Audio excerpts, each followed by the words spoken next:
Oh, gosh. If God can't kill, why can't we? Well, here's the simple answer. Because God says you can't do it. End of story. Should we go to the next question? I mean, come on. If God can kill, why can't we? Oh, gosh. All right, here we go. I can't just give you a simple answer. Come on, let's surf. Let's go to Genesis chapter 9.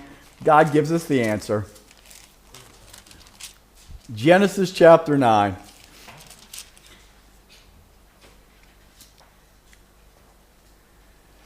Oh, boy. This is right after the flood. Noah's family, animals that God had taken to the ark. They survived the flood. They come out of the ark, and look what God says here. Starting in verse 6. God says to Noah, whoever sheds human blood, by humans shall their blood be shed. You see, that's called capital punishment right there. God's the one who instituted capital punishment. Why does God say we cannot shed blood of humans? He gives us the answer. For in the image of God has God made mankind. It's real simple. Why can't we kill? Because God says, I made humans in my image. End of story, right? Why can God do it? Well, first of all, he's the just judge. See, he does not kill unjustly. We all deserve God's judgment. We don't deserve his mercy and grace. We, however, because we have a sin nature, how will we often kill? Justly? No, I think we're going to go to Genesis 4. I just thought of a guy who thought he could get away with murder. You guys heard the story of Cain and Abel, right? Chapter 4, verse 1. Adam made love to his wife Eve. She became pregnant and gave birth to Cain. She said, with the help of the Lord I have brought forth a man. Later she gave birth to his brother Abel. Now Abel kept flocks. He was a sheep herder. Cain worked the soil. He was a farmer. In the course of time, Cain brought some of the fruits of the soil as an offering to the Lord. They understood even back then tithes and offerings to the Lord. And Abel also brought an offering, fat portions, the best of his offering, from some of the firstborn of his flock. The Lord looked with favor on Abel and his offering. Why? Because he gave the first and the best. Cain, however, just gave, some. The Lord looked with favor on Abel and his offering, but on Cain and his offering, he did not look with favor. So Cain was very what? Angry, and his face was downcast. You know how we all get when God doesn't do things that we want? Why can't I kill? Then the Lord said to Cain, why are you so angry? Why is your face so downcast? If you do what is right in God's sight, will you not be accepted? But if you don't do what is right, sin is crouching at the door. It's that crouching lion. And it desires to have you. But you must rule over it. Now Cain said to his brother Abel, let's go out to the field. Why was he taking him out of the field? To make up and make sure everybody was okay? No. Premeditated, pre-planned murder. Did God show mercy to warn him? Did God show grace to say, hey, slow down now? Sin is crouching right now, the door of your heart and mind. You don't want to lose control. What did Cain do? He ignored God. He said, come on, brother, let's go out to the field. And while they were there in the field, Cain attacked his brother Abel and killed him. His brother, who, by the way, was made in the image of God. Interesting. Look what the Lord said. Where's your brother Abel? Obviously, God knew. And look at Cain's response. Am I my brother's keeper? Wow. the Lord said, what have you done? Listen, your brother's blood cries out to me from the ground. And why don't we kill? Because people's blood cries out from the ground to God. Because people have been made in the image and likeness of God. Life is a very valuable thing. We must respect the sanctity of life. We don't have the right to take somebody else's life because we're not the ones who gave them life. God is the author of life. He's the one who says when that person's life ends. That's why Exodus chapter 20, let's go back to the Ten Commandments. Okay?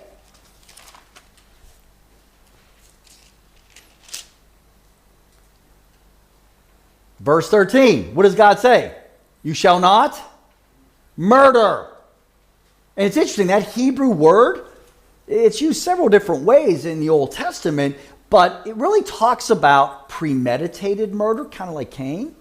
And it also talks about even unintentional murder, which is murder. And what he's saying here, what God is saying here is, hey, I have set up a system, a law, that punishes murderers. The system God set up on earth, the judicial system. And again, God back in Genesis, in chapter 9, when he said, blood for blood, life for life, God instituted capital punishment to show people how valuable life is to God, even though we don't value it as much.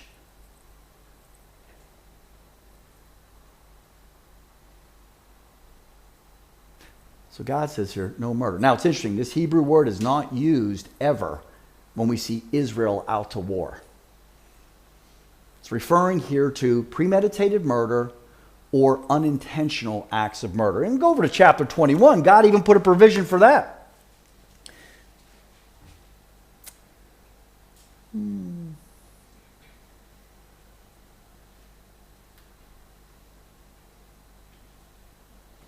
Look at verse 12. Anyone who strikes a person with a fatal blow is to be put to death. However, if it's not done intentionally, but God lets it happen, they are to flee to a place God said, I will designate. God set up for the people as they went into the promised land some cities of refuge. If somebody unintentionally killed somebody, they could go to the city of refuge, be protected there until the law could sort it out. Why? Because God did not want someone in the family to avenge the death of their loved one, because that would have been chaos. Does that make sense? You can just write down Numbers 35. God set up those cities of refuge. But look here, verse 14. If anyone schemes and kills someone deliberately, that person is to be taken from my altar. God, they were looking for mercy from God, and they're to be put to death. God takes it pretty seriously, doesn't he?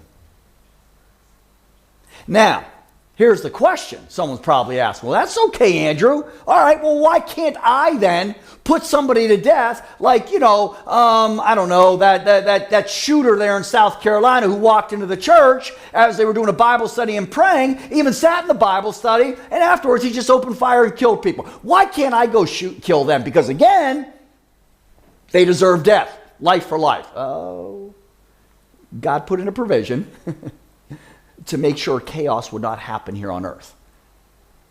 Life for life, sentence of death. God raised up an institution. He said, had the responsibility to exact justice. Who's that institution? The government. Romans 13.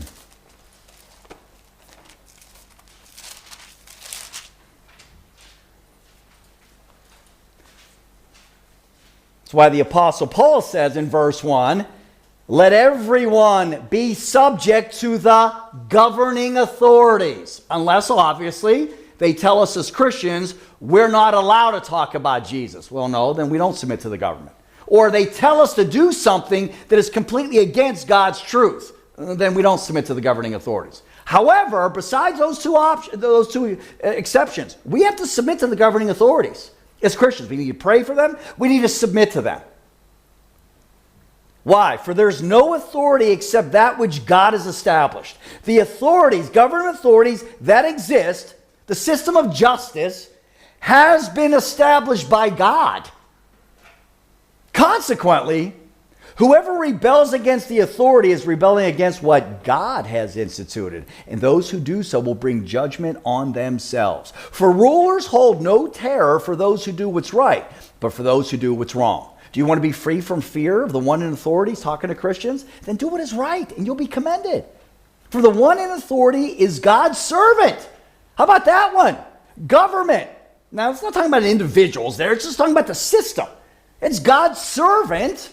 Like the church is God's servant to bring about spiritual truth. The government authorities, the justice system is God's servant to protect the people from chaos.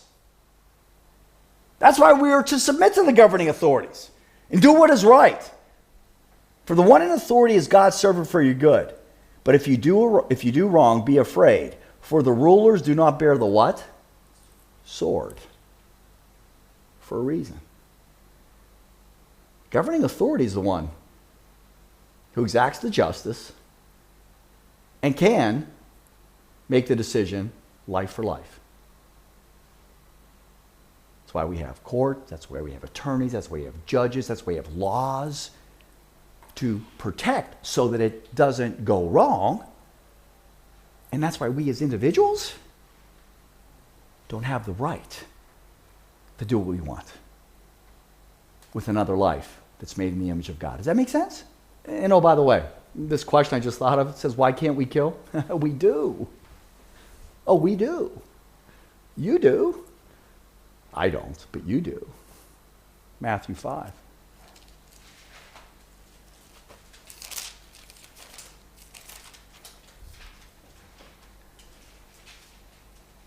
Verse 21, Jesus says, "You've heard that it was said to the people long ago, 'You shall not murder. And anyone who murders will be subject to judgment.'" You guys heard that, right? We read it. Look what Jesus says, "But I tell you that anyone who is" what? "Angry with his brother or sister will be subject to judgment." Again, anyone who says to his brother or sister, "Racha," is answerable in the court. Anyone who says "you fool" will be in danger of the fire of hell.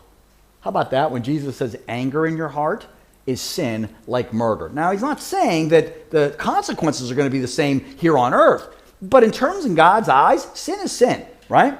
And again, there are different consequences in hell also, different judgments, different degrees of judgment, just like there are different degrees of rewards in heaven. But what he's saying here is this. Hey, you can't walk around, "Well, I didn't murder anybody," and you're hating people, gossiping against people, angry with people all the time, calling them fools and eggheads all the time, and thinking you're okay in God's sight. God says, you're the fool. Because guess what? In your heart and mind, and even with your mouth, you're killing people. You're killing people. You're killing people who are made in the image of God. Maybe you didn't pull out a knife or a gun yet. But you've pulled out the sword, which is called your tongue. And you're using your heart, which Jeremiah says is wicked above all things. And you're storing up things in your mind. And oh, by the way, the next step is usually the actual physical act of murder. Because you keep doing that inside, eventually, friends, it comes outside.